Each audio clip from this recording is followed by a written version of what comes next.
Hello! What's up guys? For today's video, may bago na naman tayong gagawin. Ito is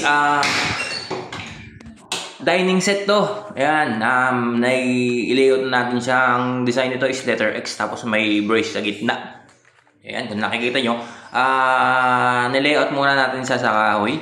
Then, dyan natin kukunin para makuha natin yung tamang sukat at saka tamang design na gusto niya. I-drawing muna natin yan, tapos dyan natin susukatin yung mga bakal. Tapos may kasama yan, ito yung upuan na 4 set yan. 4 set na upuan, tsaka isang set na pahaba. Ayan. And yung upuan, since may design din, nilayout na natin at inumpisahan na natin putulin yung bakal. Ganyan gamit namin pagpuputol. Wala kami takip yung driver kasi para mas madaling putulin yung bakal, hindi nakakasagabal yung harang. Then for safety, nag-iingat din naman kami. And also, ayan nga, sinusukat na namin.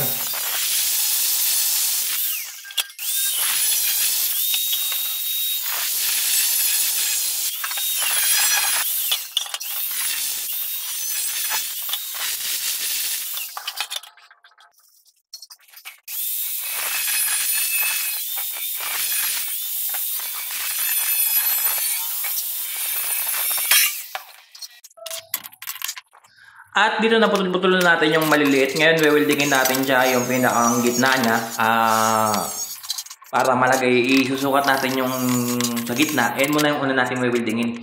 And make sure na naka-weld siya. Puro gitna muna yung tacking natin, tacking weld natin dyan para may adjust natin yung yung pagkaskwala niya. Ayan. Mahalaga guys, naka-skwala. And yun yung sample natin.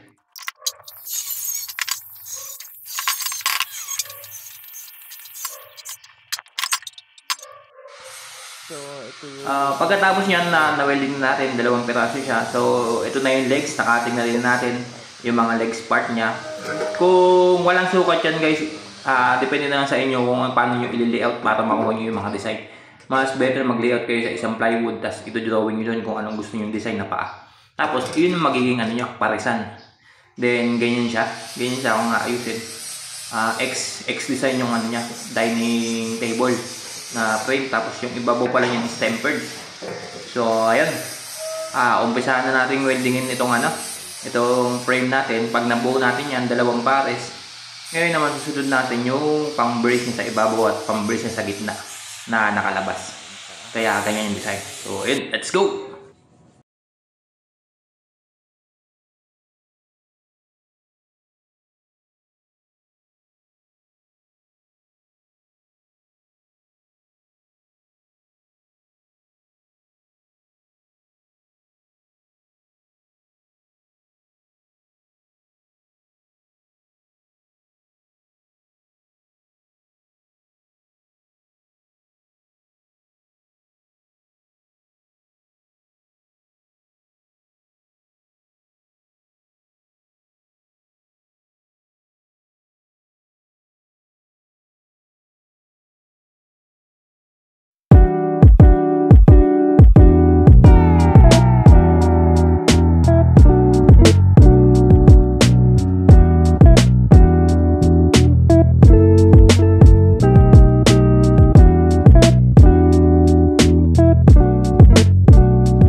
At ito na, tapos na natin siyang weldingin. Ito yung kinalabasan niya. Pag welding natin, taking lang ginawa natin dito. And After natin buuin to, sundan na natin ng kaagad ng isang frame na paa. Kung mapapansin nyo, hindi pantay yung X niya kasi nga hindi mo kukuha yung pinakang perfect na X dahil sa size niya. Sa size ng glass na ilalagay. At also, na bapping na rin natin siya.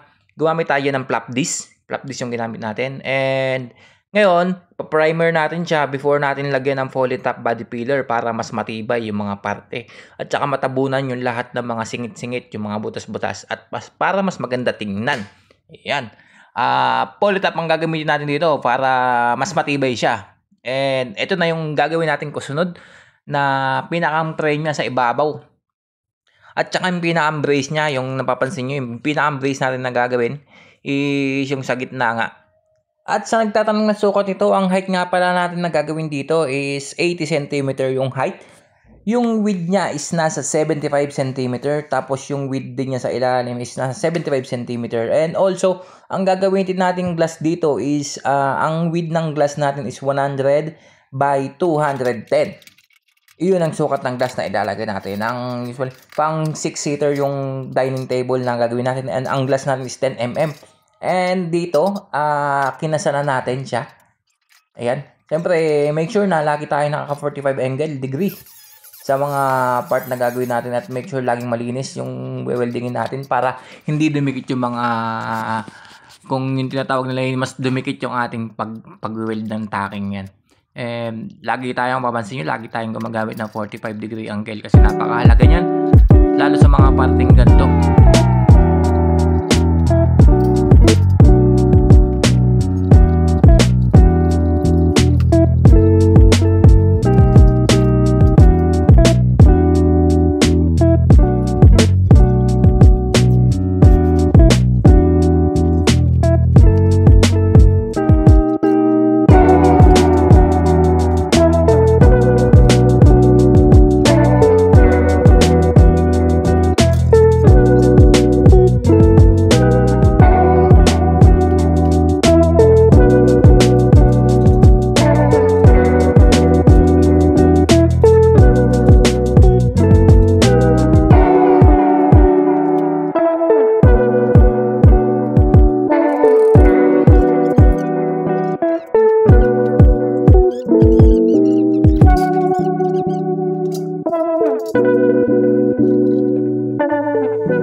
At dito natapos na natin siyang i-weld.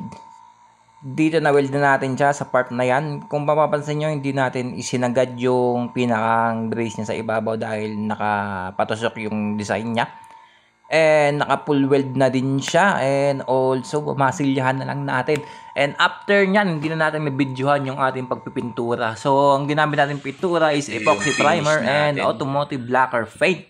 And kulay gold nga pala yung gusto ng ating customer. Kaya ayan yung pinakang finish niya. And yung pansamantala, nilagay lang natin siya ng rubber sa ibabaw para sa glass na pagpapatungan niya. And umorder na rin tayo ng aluminum na panglagay talaga dyan. And iyon, at tapos na siya ngayon. And huwag kalimutan mag-subscribe and click the notification bell para sa ating maraming video at mga susunod pang maraming video. So let's go. Thank you.